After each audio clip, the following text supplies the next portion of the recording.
Hello and welcome to Insurrection with Brenton Lengel, carried on the internet because schedules are hard and I got sick of doing a radio show every week.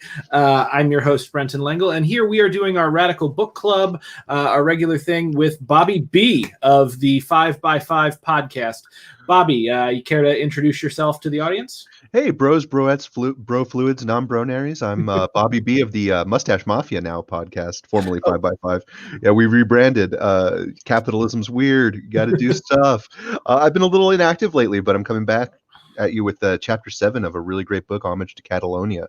And you can't see me because I have a medical condition where I'm a disembodied voice. Yeah, which makes surviving getting shot at really easy. It really does, but I get drowned out, so it's equally bad. Absolutely. So before we begin, I did want to just let some folks know really quickly what's going on in my world. And for those of you who do not know me, those of you who do know me know what's coming next. I am the author of the Snow White Zombie Apocalypse comic book series. The Kickstarter for issue 3 is out right now. It's going to be running for another 9 days, and we're doing incredibly, very close to breaking an upcoming stretch goal at $20,000. We passed $18,000, and all that money, I'm not just pocketing it, it gets rolled back into the project. So if you want to get on board and help bring this art to life, so, I don't have to go get to Spain and get shot at, please follow the link in the description. Because if Kickstarter had existed for George Orwell, he probably still would have gone to Spain and gotten shot at. He definitely would have. He would have. But yeah, so I just wanted to bring that up right beforehand, just a little bit of house cleaning. So Bobby, you and I have been doing this for a while. I'm excited that it seems that the podcast that we're doing here is picking up steam. As I've said many, many times, we're bigger than Chapo Trap House. So yeah, it's really excited that we're on to chapter 7, the lucky number. I'm a real boy. Yeah. Especially, yeah. I think for the listeners, Bobby mentioned that Google has started having our podcast show up when people search Homage to Catalonia. So that's exciting. It is wonderful. It's great to be validated by the Panopticon. Absolutely. By the algorithm. And also, yeah. And also, it's Alan Watts famously said that one of the worst things about people is that we value symbols more than actual reality, and to read about something in the paper the next day is more fun than the actual event. So I guess what I'm saying is I care more about Google than you. Hey, fair enough, man. Yeah. All hail the mighty algorithm. Yeah, so let's get into the chapter. Without much ado, so take the audience to it. Beginning of the chapter. How's this go? So we're starting off where he's still at the siege of Huesca, and I still want to go to Spain and get a coffee in Huesca because of this book. Thank you, George. Mm-hmm. But we're actually going to get into some direct combat in this one. Orwell would probably say finally, but I'm like, ooh, you're not going to have a good day, George. The anarchist militia he's with is going to assault a fascist strongpoint. He thinks they're going to try to take the fascist strongpoint, but we're going to discover later that he's actually part of a small diversionary attack, which is going to feed into the military science we've been discussing.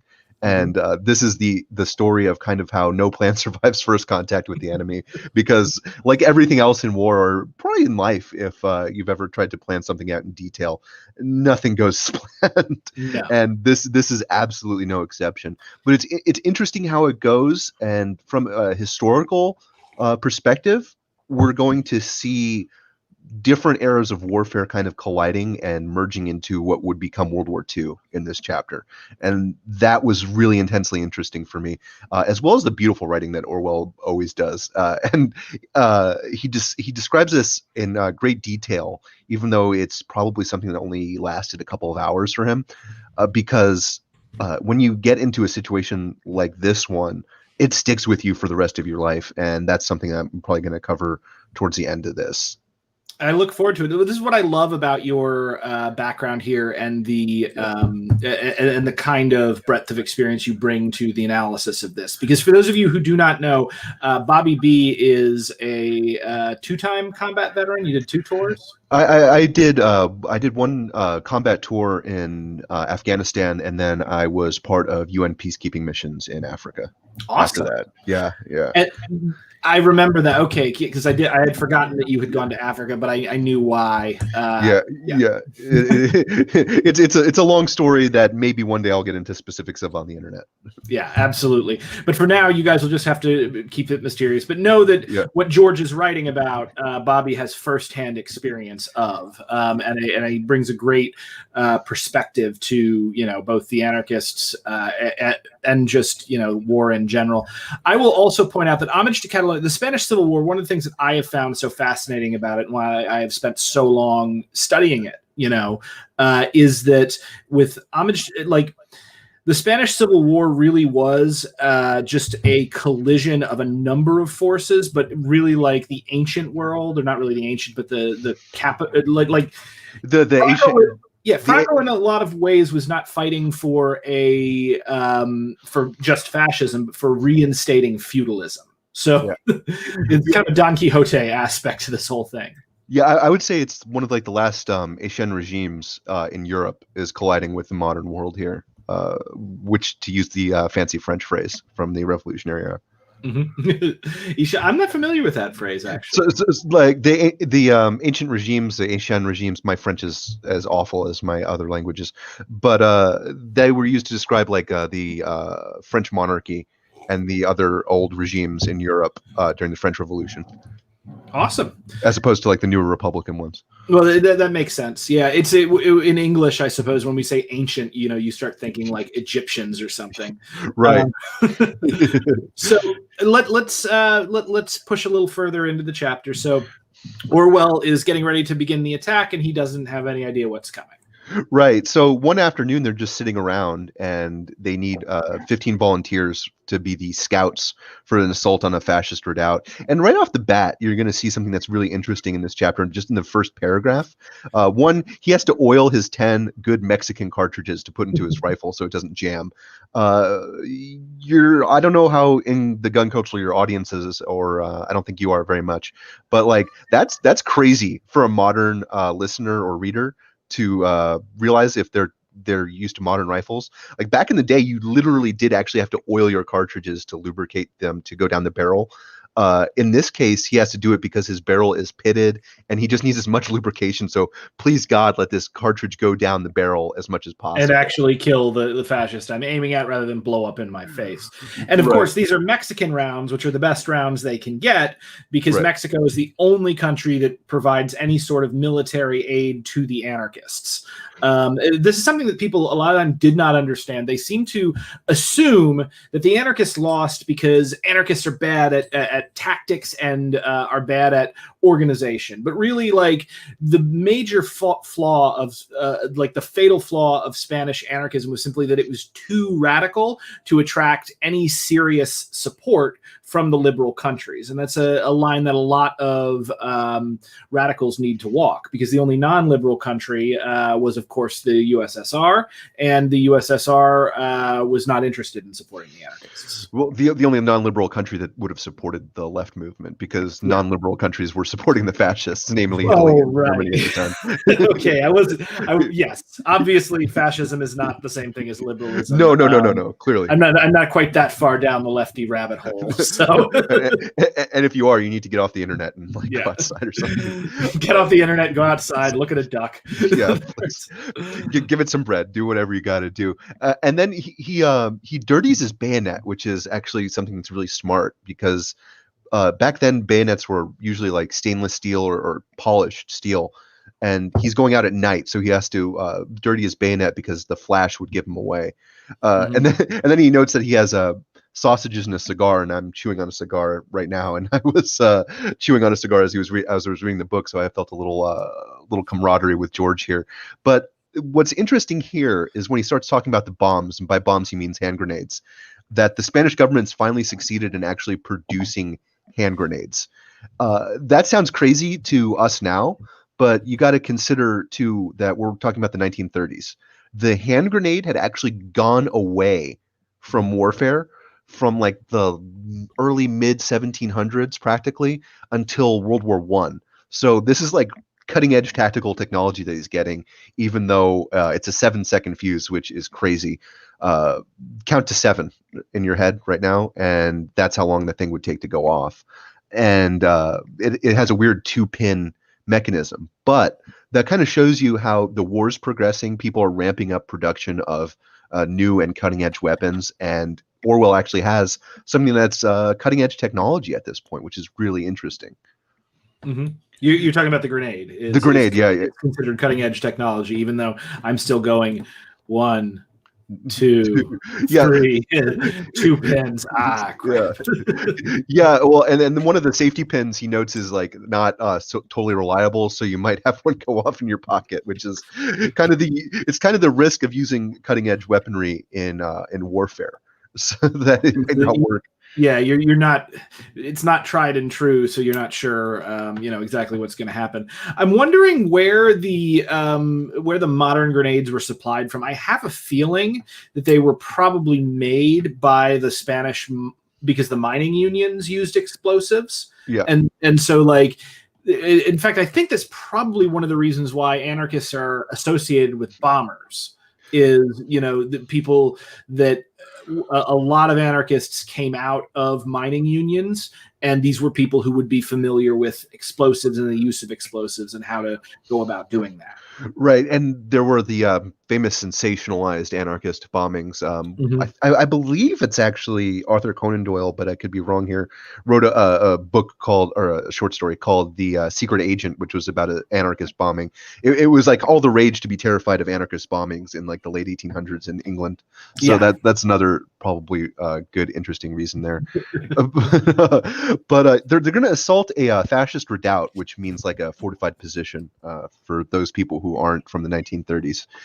That's shaped like an L bend, and that is a terrifying position to assault, because if you make an L kind of with your hand, right, you're going to have a point in the L where the two lines meet, where if you're going at that point, you're going to get what's called enfilade fire, where you're going to be shot at from the side. So that's a terrifying position to assault.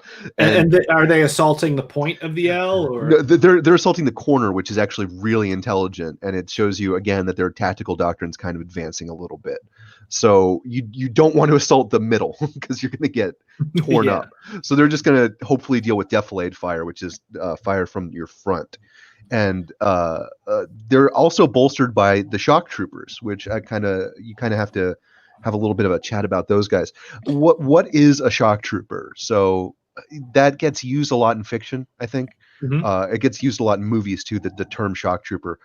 Shock means like in military science would mean like a sudden intense attack. So back in the ancient days, shock troopers would have been your cavalry charge. In World War One, the German army developed shock and stormtrooper doctrine, which is super interesting to read about, but it's basically modern infantry combat tactics.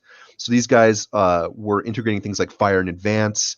They were integrating things like using cover. They were using things that we still use today, like controlled, or not controlled pairs. That's two shots in quick succession, but like buddy team fire. So if you've ever seen the movie Heat, the famous bank robbery scene where the two guys are advancing as they're covering each other, that would be like shock trooper tactics.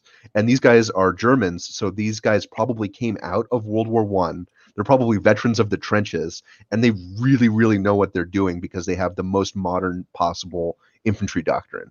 So absolutely. And also, they're the most motivated soldiers you can possibly have because they have nothing to go back to.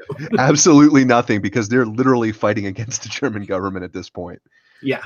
And in fact, if I'm not mistaken, there was some German saying around this time that was basically like, if you were a German leftist, you were either in Spain, dead, or in a concentration camp.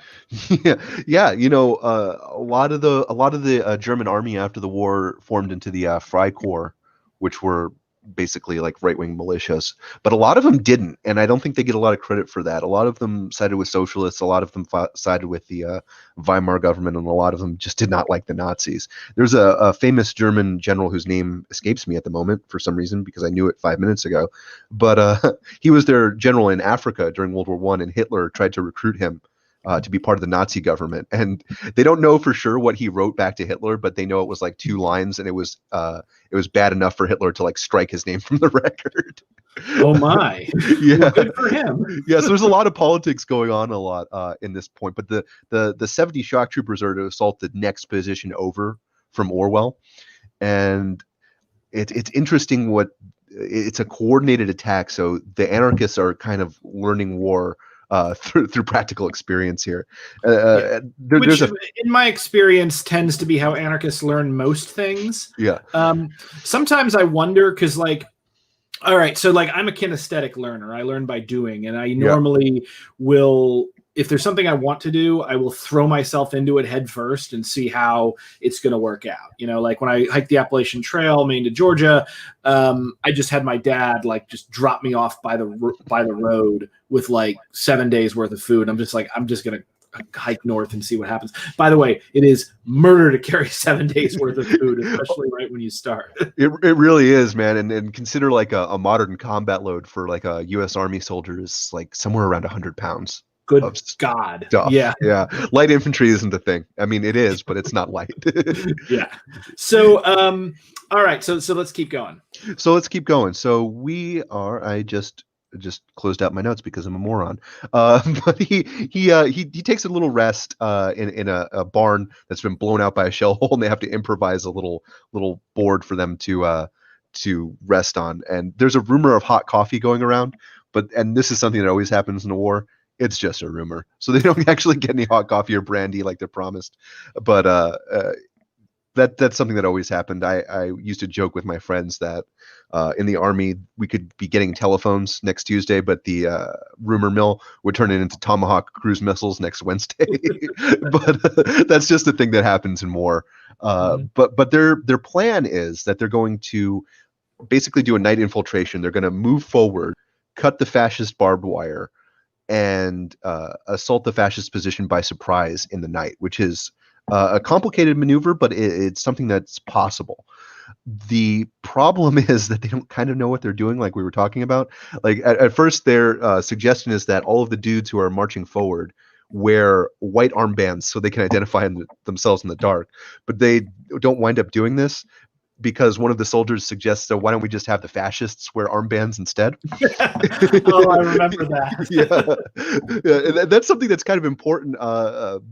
There's a phrase, tracers go both ways, but those white armbands would go both ways. Yeah. And suddenly the fascist is, why is there a floating armband right in front of me? right in front of me. I should probably shoot at that with my machine gun. But they're going to move forward and assault this position, and barbed wire at this point in time is actually also cutting edge military technology that we don't really think about now. But it was terrain denial. So the fascist position, and they have wire too, the anarchists, exists to slow the enemy down and deny them the ability to occupy that terrain. So again, we're seeing the incredibly advanced technology being used in what we were mentioning earlier is essentially a feudal country at civil war, which is something that makes this conflict intensely interesting to me. Yeah, because in a lot of ways, what was going on was the Germans were testing their power. Yeah. The same thing with the Italian fascists. They were testing their weapons because they knew a larger conflict was coming. And similarly, Stalin, when he and the USSR got involved in the war, they were also, again, testing their weapons because they know people are kind of getting ready to scrap, and so let's see how this works.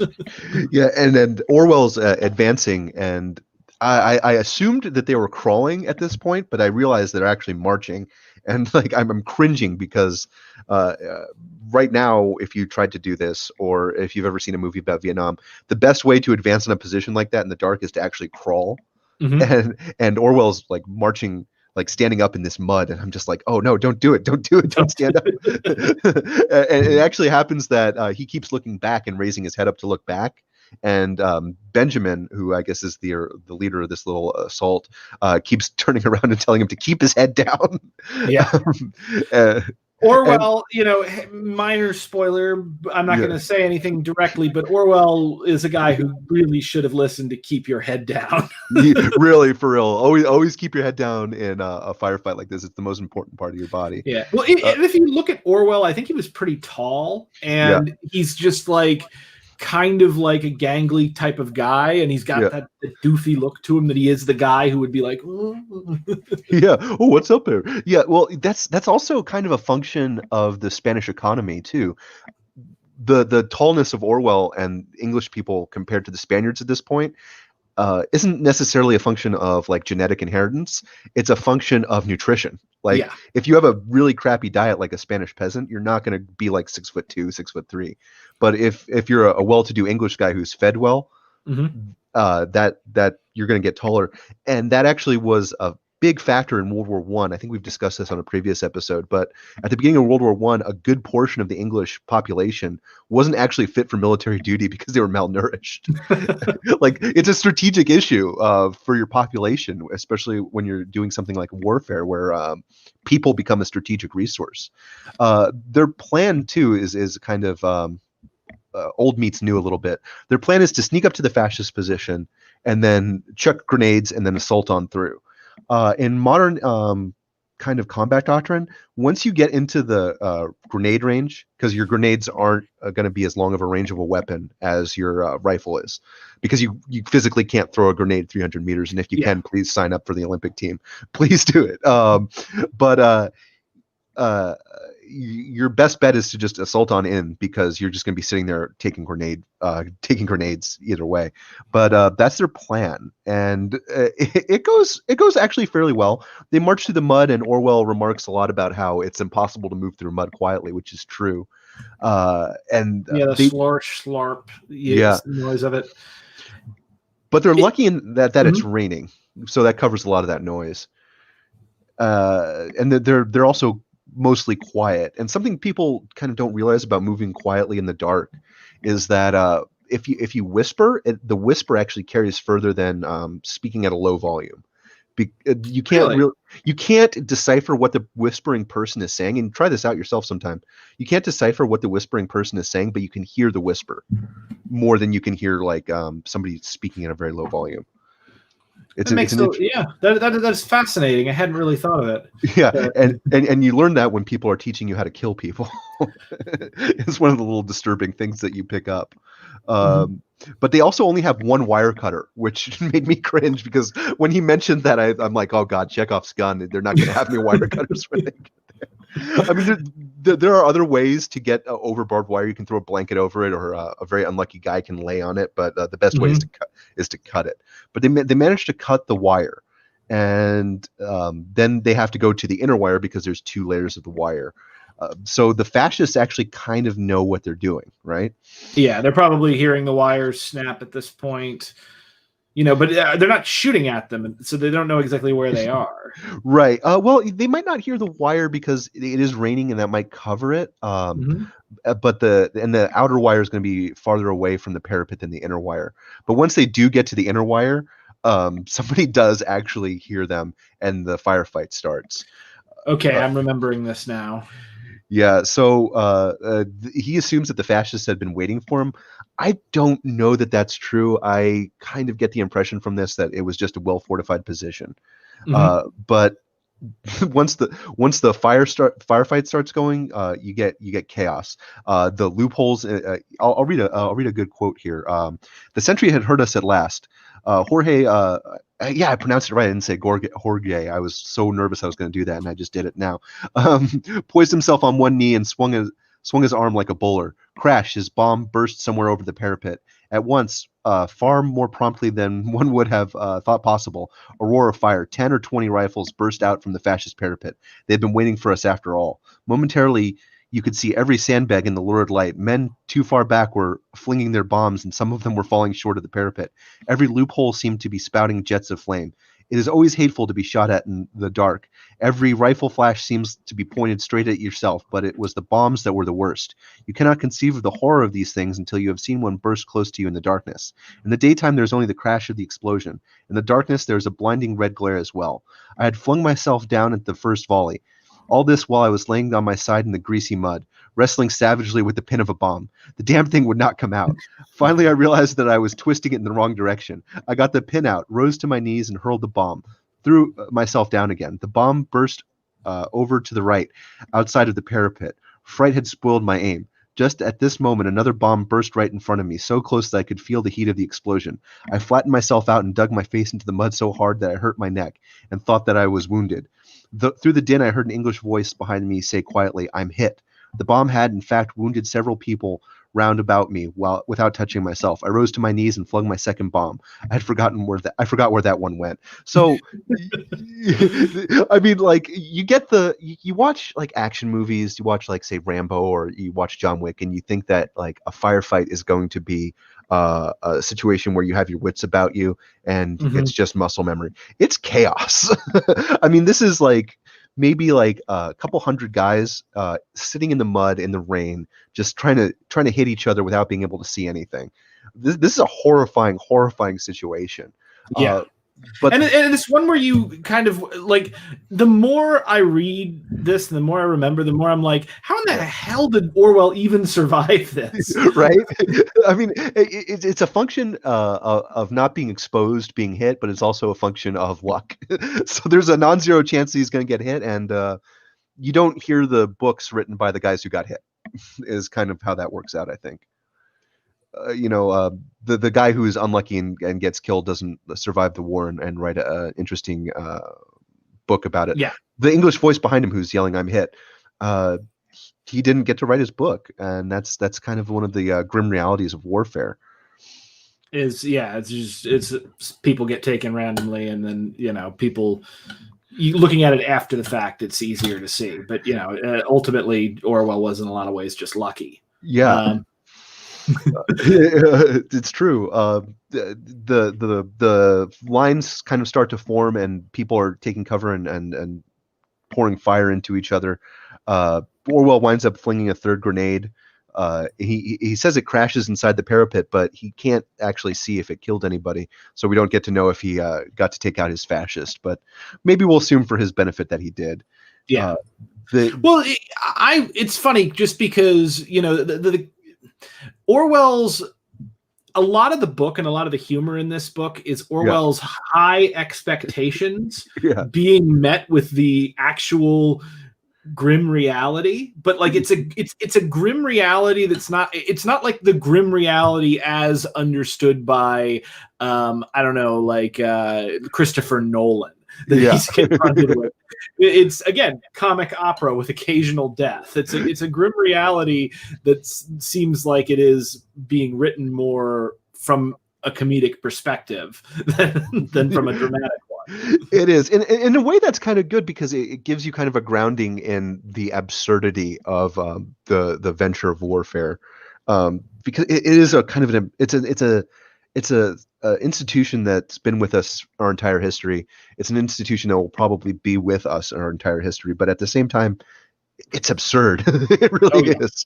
It really is. But Orwell and the anarchists finally kind of realized what I was saying earlier, that it's better to kind of assault on in rather than waiting in grenade range to try to hit something in a loophole. One guy's even trying to hit one of the loopholes with a semi-automatic pistol, which is an absurd thing. Like a pistol is probably good to about like 40 feet in good situations, but in the rain, in the mud, in a firefight, you're not hitting anything, buddy. I mean, he might get somebody to keep their head down. What is that from Archer with the suppressing fire? Yeah, exactly. Well, the curious thing about shooting in warfare is that the majority of fire winds up being suppressive.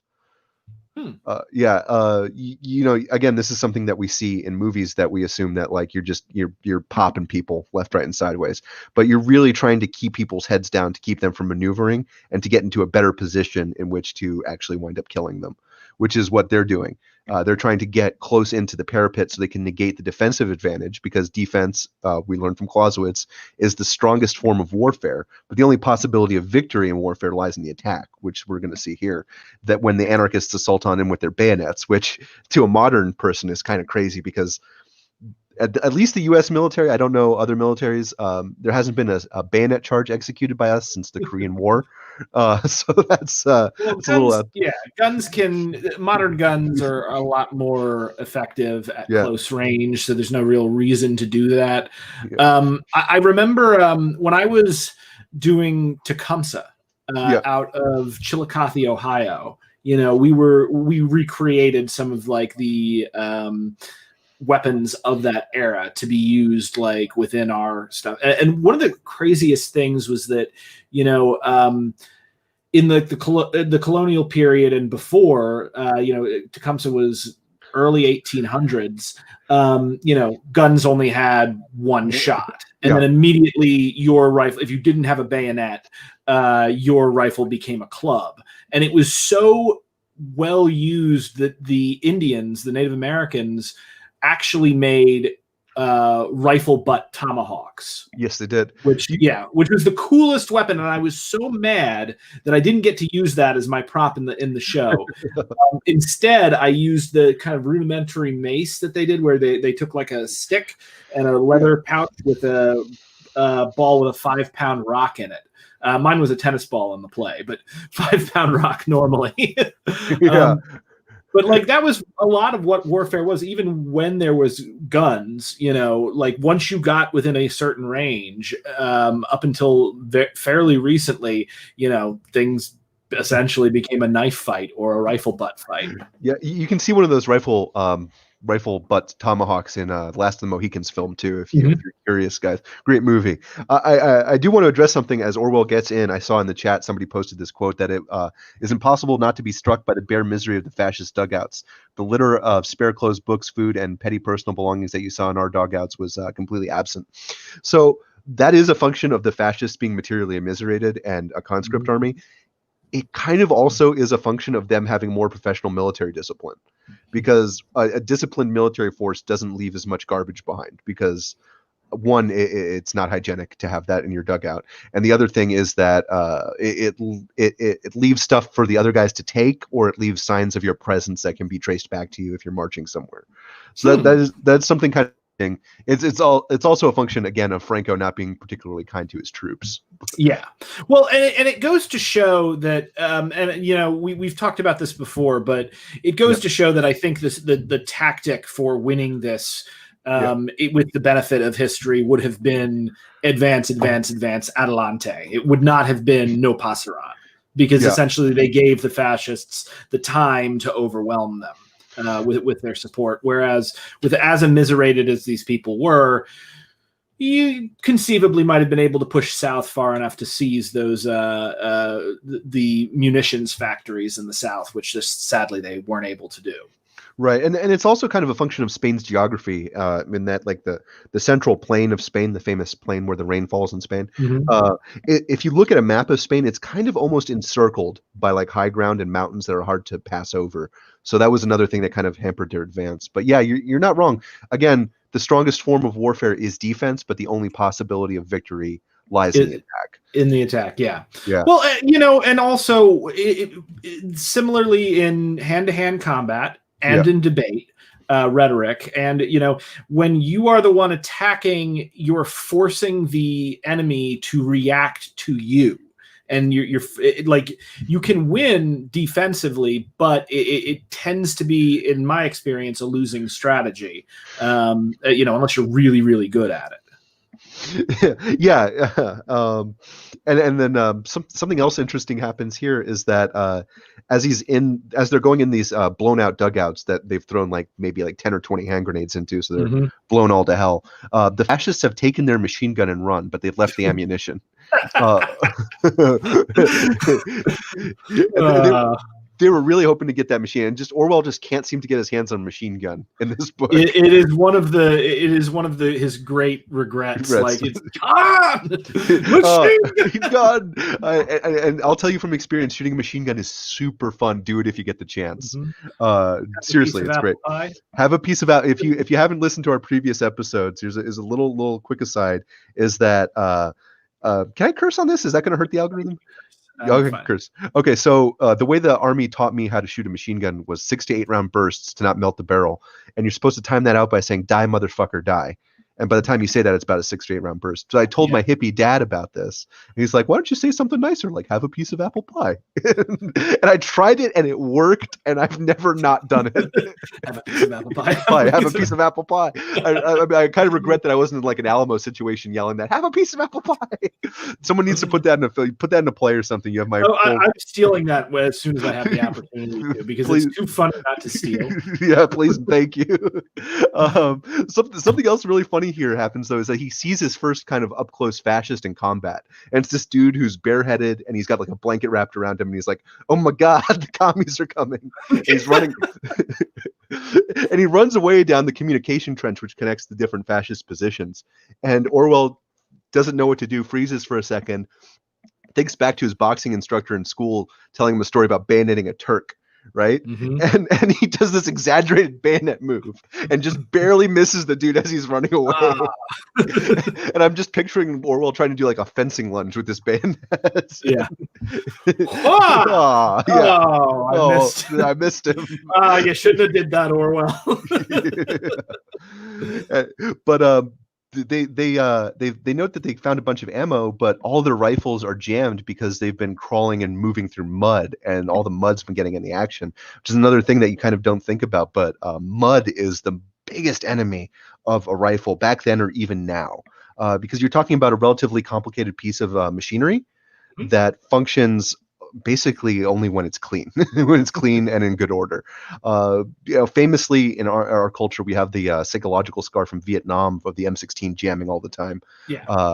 That'll still happen. It was a garbage weapon. I'm just I personally don't like AR-15s pretty much for that reason. But here we see them take the position, and like in World War I, they take the position and then they're going to hold it against the counterattack that they assume is coming. They don't actually they have medics behind the lines, but they don't have a trained medic, which is, again, something that's kind of alien to us. So they have an Irishman. He says a Belfast Irishman, so I'm assuming that means probably an IRA veteran, who had some minor training in first aid, start to kind of do basic first aid on the wounded. And then they start kind of securing their position and fortifying it for a possible counterattack. Something also interesting happens here is that they find a quantity of what he calls fascist bombs, which means grenades. He says they're a rather inferior type of bomb, which you touch off by pulling a string. And he pocketed a couple of them as souvenirs, but he doesn't understand kind of really how to use them.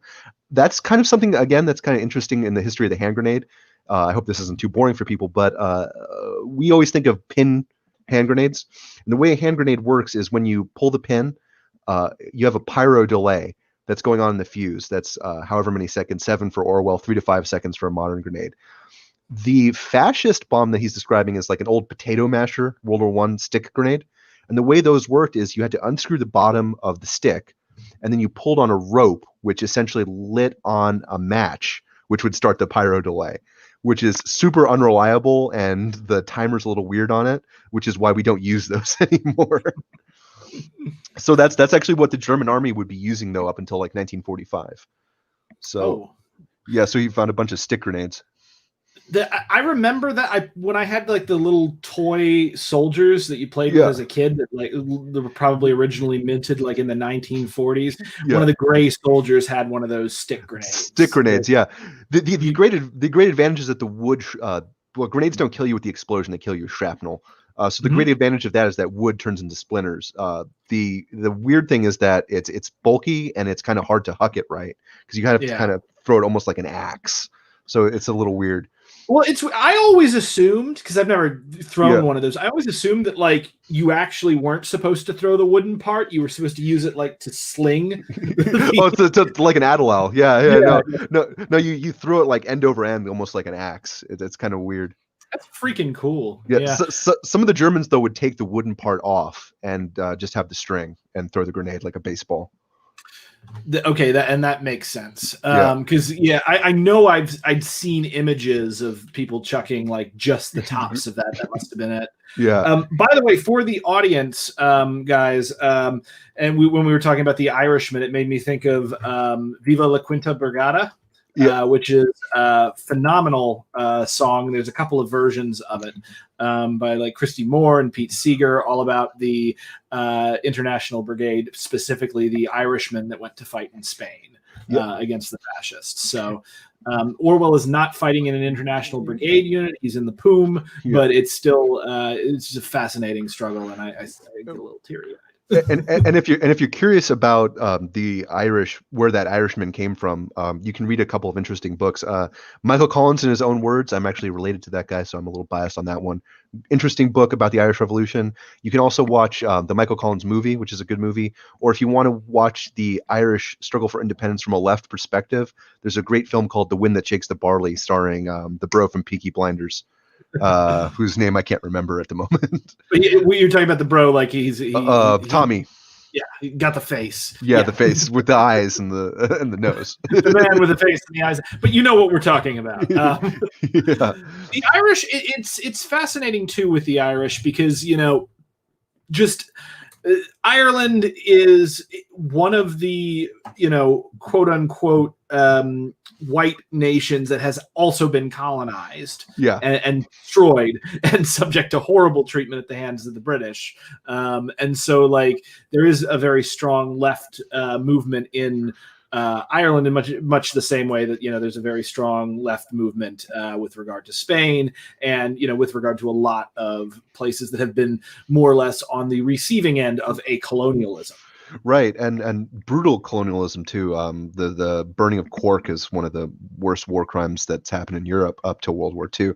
But back to the chapter, that they fortified their positions because a fortified position is always fortified forward. It's not fortified backwards because just in case you lose your position, you want to be able to retake it easier. So they have to build a wall of sandbags, and the fascists bring up a machine gun to suppress them.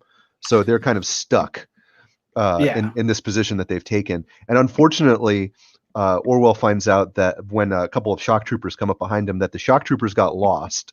A bunch of them got gunned down, and about 2 or 3 of them wind up in their position, and they don't speak a word of English, Spanish, or French, which are like the 3 languages that they have guys who speak. So they grimly go about their task, and they run up the communication trench to take the position that they were supposed to. So that's like that's a grim thing to read, but at the same time, it kind of shows you what training will do.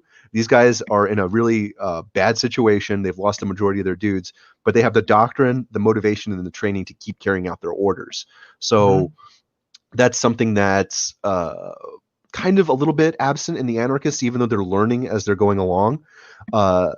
It kind of shows you the importance of training because these German guys have the doctrine, they have the motivation, and they have the ability to kind of think on the fly, where the Anarchists don't really know how to march in a formation, and their clever idea of the night attack kind of works, but at the same time, it's hampered by their lack of a unified doctrine and a unified ability to act as a unit, even under adverse conditions. Like Benjamin gets wounded at one point in this, and he's kind of their leader, and the attack kind of gets a lot more disorganized after that.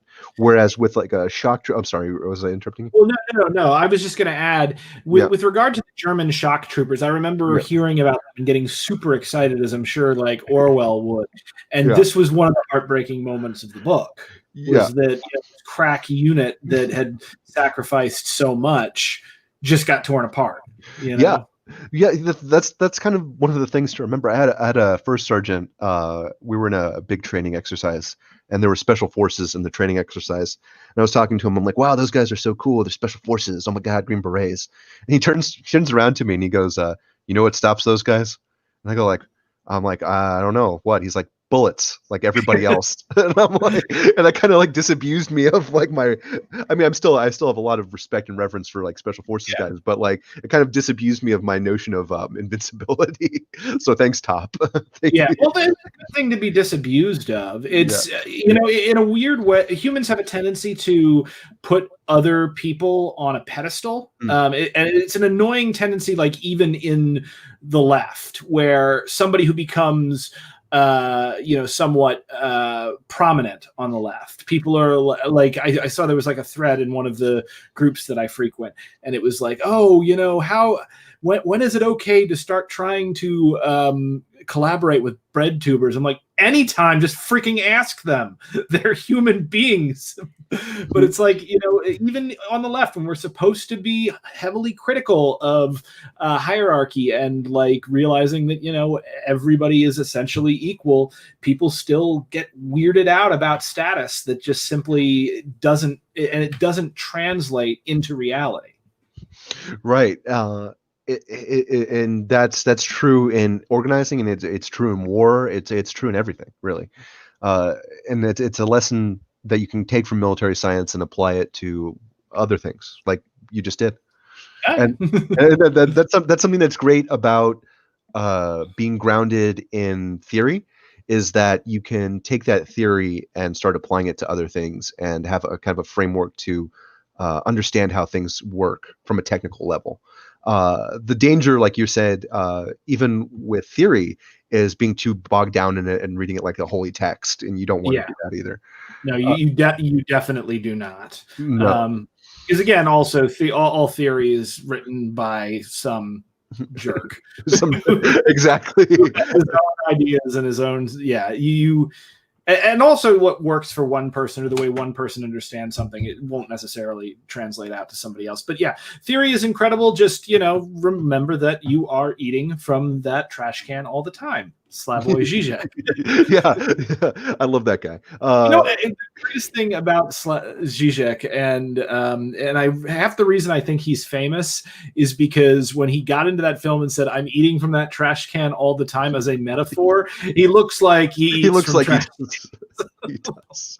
There was somebody before he debated Jordan Peterson. That was somebody massacre.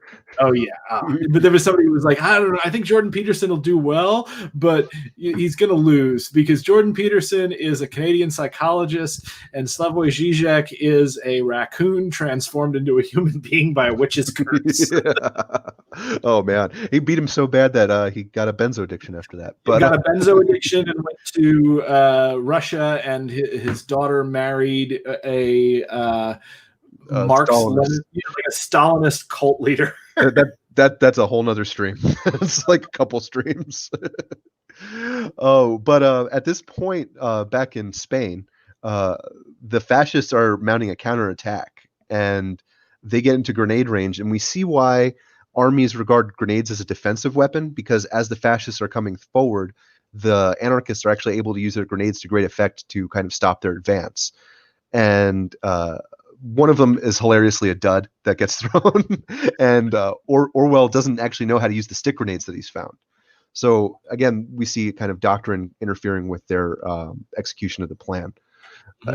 But eventually, they're told to withdraw from the position that they've just taken, which is super frustrating because think of all the stuff they've gone through. They've marched through the mud, they've marched through the rain, terrified the whole time that they're marching up that they're going to get shot. Orwell earlier in the chapter has a great passage about how he knows it's only 150 meters, but it feels like 20 miles that he's walking. And they've gone through all this, and now they have to withdraw. Yeah. and you've really got to think just how frustrating that has to be, because because not only is there like, oh, we've done this attack, we did what we were supposed to do, this was our goal, but the idea is if you go up and you achieve your goal at great personal cost and then have to retreat anyway, it then implies, even if it's not the case, that what you did was worthless and pointless. Right. But we'll discover later that this whole attack is actually just a small raid that's been perpetrated so that a larger anarchist force on the other side of Huesca can mount a successful attack. Yep. So we've talked about it before, but we have the tactical, operational, and strategic levels of warfare, and what we're seeing is a tactical attack here used to further an operational goal, which is the other attack. But they don't tell the troops that because of a few different reasons. One, they really don't have to know. They just have to be told what to do. The other thing is that troops who don't know the whole plan can't tell the whole plan to the enemy if they get caught. But but at the same time, it's super frustrating for these poor guys who go through all this to take this position. But as they're being moved back, Benjamin has been wounded at some point in the fighting, and as they get back to the line, his friend, oh no, it was Jorge. Was it Jorge? Shoot, I'm gonna actually look at this. I can't remember. So, it was Jorge and Cop. I'm sorry. I was looking at my notes and I got the gentleman confused. But Cop, who is one of their officers, is waiting at their own parapet, and Jorge's been wounded, and he's looking for Jorge, who's a really good friend of his, and he's just totally torn up that Jorge isn't there, and he's yelling, "If Jorge is gone, it is terrible." Terrible, because Orwell notes that Jorge was his personal friend and one of the best officers. So he died in the attack. He's wounded, but Cop thinks he's dead. Right. No. Jorge was brought back. Jorge was calling for Cop, or Cop was calling for Jorge? Cop was calling for Jorge. I'm sorry. But they come back, and then Orwell has to go back out with a bunch of other people to try to find the wounded, and that's not real good because they're losing the night, so the dawn's starting, and he's still crawling in the mud trying to hide from the fascists. He thinks he's going to be killed by the fascists, but he's not. They recover a few of the wounded, and they go back, and they find out that it was a diversionary attack. So it's frustrating and it's terrifying, and that actually does kind of lead me into what I wanted to talk about, especially with this chapter. Orwell does wind up smoking the cigar, if anyone's on the on the edge of their seat. And I don't want to encourage anyone to smoke because that means there's less tobacco in the world for me to smoke. But nicotine calms you down, especially after a horrific event like this. I started smoking in Afghanistan heavily.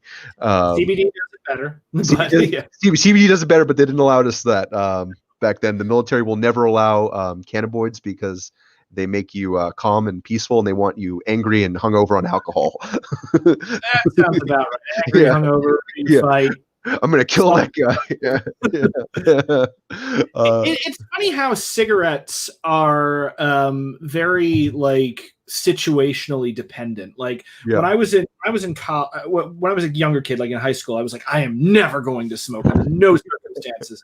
And then I got into college, and there was a girl I liked who smoked. So I was like, I'm going to start smoking now. Maybe she'll like me. By the way, didn't work. Never works. No.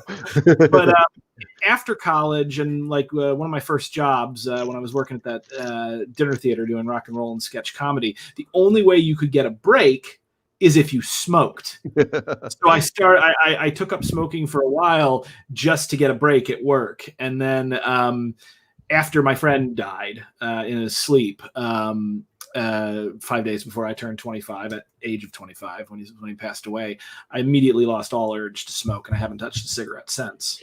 Well, that's good. I had to do a little more complicated way to quit the cigarette. I smoke cigars still, but the way I quit cigarettes, and if anyone wants some advice, this definitely works, is I switched from Marlboro Reds to mentholated Parliaments, which are the worst cigarettes on the planet.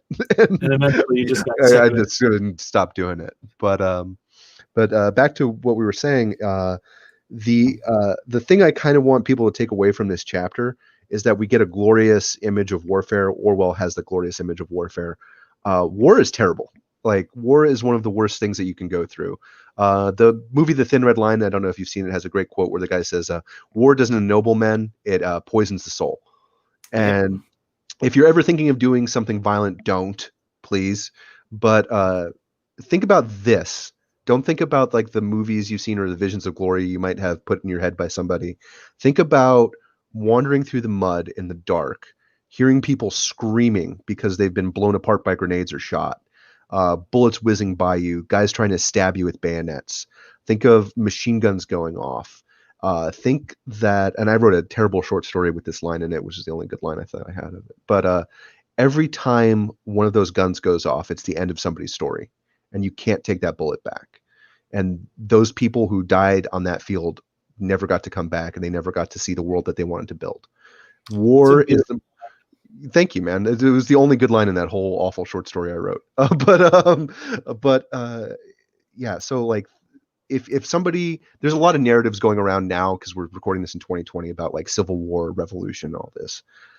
If you're thinking about doing something violent, think about this before you think about that, and commit to every possible political alternative you can to that, because you don't want to get to this ever in any circumstances, unless if you can avoid it. You know, I can add on to that as well. Yeah, please do. You know, I was working. So like when I was involved with Occupy Wall Street, you know, and you kind of get swept up in the revolution. I had a roommate who was kind of losing his mind. We've all had roommates like that. And one of the things that he said, he got incredibly angry one night because I'd come back and I was talking about like the stuff we'd done with the protests and how we, you know, pissed off the cops and done all this. And he's just sitting there and he's just like, yeah. Did you kill anybody? Oh shit. Like, no. And he's like, well, then it's worthless. And the thing is that this was a guy who, you know, I like him a lot. I don't want to malign him or anything, but, you know, this was a guy who was sitting in his room with the curtain shut, doing nothing but gaming and reading r/communism. And he had this idea that of like the way to make change at that time was only through violence. And, you know, the thing is that when I talked to the other activists that I had, like activists that I worked with who had been in this much longer than me and had been, you know, and I had a lot of respect for and had come from rougher backgrounds than I had.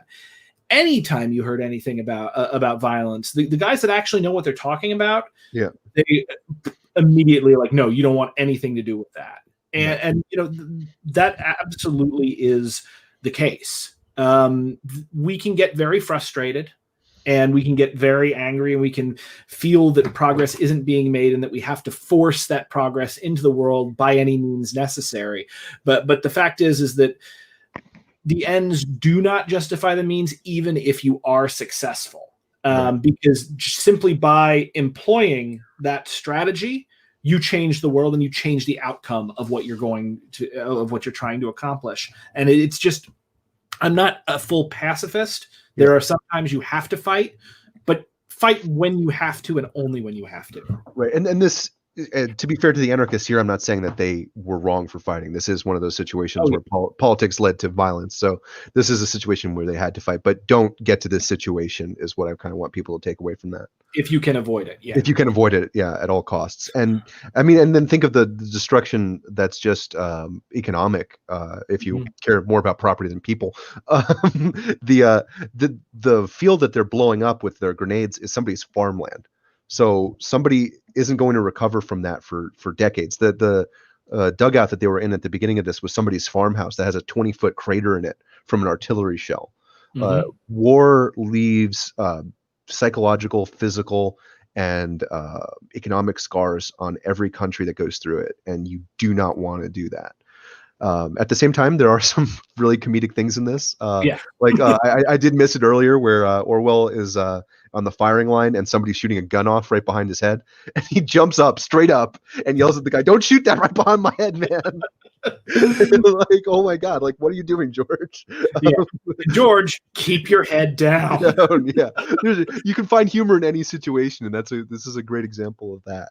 But you know, and this is something, one of the talents of George Orwell as a writer is he is able to capture the personal dynamic of these people that he's serving with. And very much like he shows you the humanity of these people and the humanity of what they're trying to do. And in a lot of ways, you talked about the fascists and how they live, you know, they were in a state of deprivation. And in fact, I actually want to put that up on the screen here. Yeah. So to show that, and this is some gorgeous writing. I figured out I can do that by accident on one of my earlier streams. Witchcraft. Yeah. But like, the fact of the matter is that it may have been discipline, it may have been deprivation, it was probably a little bit of both. Yeah. But you're seeing the difference in humanity between the anarchists and the fascists as well. Because in a lot of ways, these fascists, even though they are immiserated conscripts, fascism destroys something inherent within humans when it takes hold of a mind. Yeah. And when it takes hold of a movement. And fascists, oftentimes, you also see the difference between the exterior of extreme inhuman competence that fascists like to produce to what is, that like to project to what they actually are on the inside, which is empty, shriveled, and dead. There's a theory. I forget which particular philosopher presented this, but it was a theory on kind of death and the ideology that people who become fascists or school shooters fall into as a result of anxiety related directly to their own death. And it's sort of the idea of that you can control death if you can bring death to other people. And to other things, then you are less likely. It's like this faulty idea that you are less likely to die as a result. The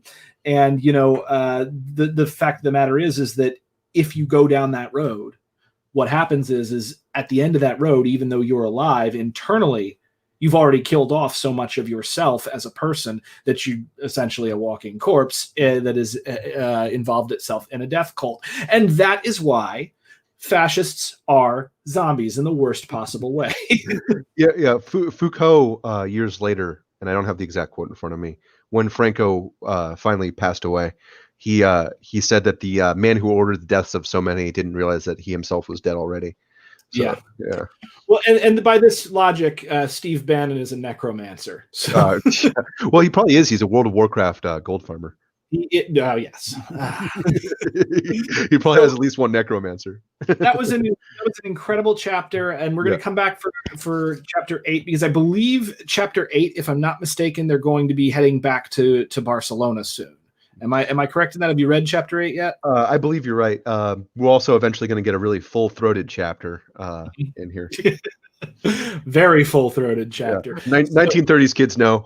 Yeah. So this has been Insurrection with Brenton Lengel, along with Bobby B of the Mustache Mafia podcast. Bobby, where can people find you? I've got your podcast linked below, but where can they find you? What are you doing next? I'm about to edit a book club I did with a friend on Frank Herbert's Dune.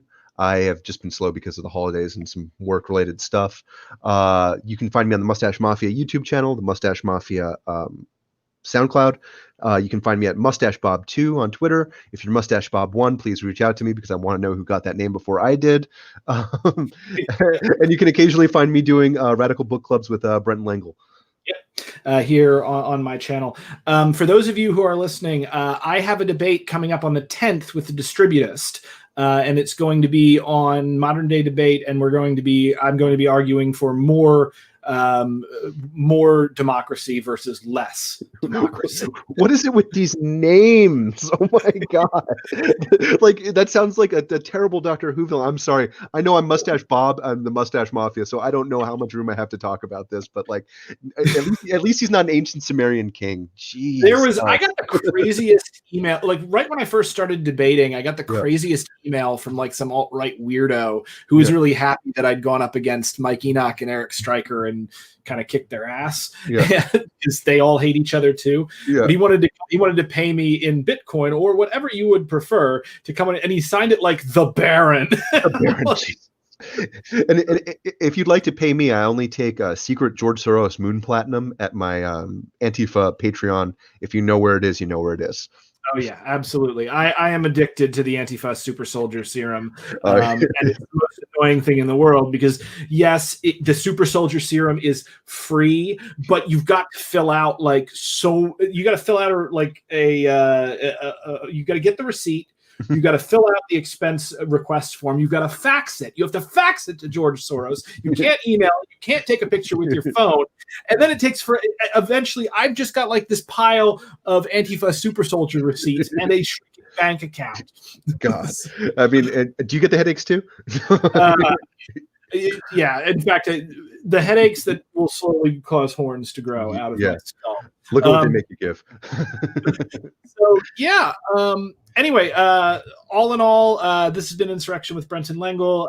Check out Bobby B. Please subscribe to my channel. And 9 days left on the Snow White Zombie Apocalypse Kickstarter. Also, I will be tomorrow. I don't know if I'm going to stream it. I may record it and then stream it later. But I will be playing another game of Among Us with a pretty great group of streamers and activists. And I believe, Bobby, are you playing at this? I will do my best to be there. I believe I will. I don't have anything else going tomorrow. Cyberpunk doesn't come out till Thursday.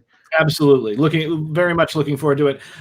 So this is Brent of Insurrection with Brenton Lengel signing off.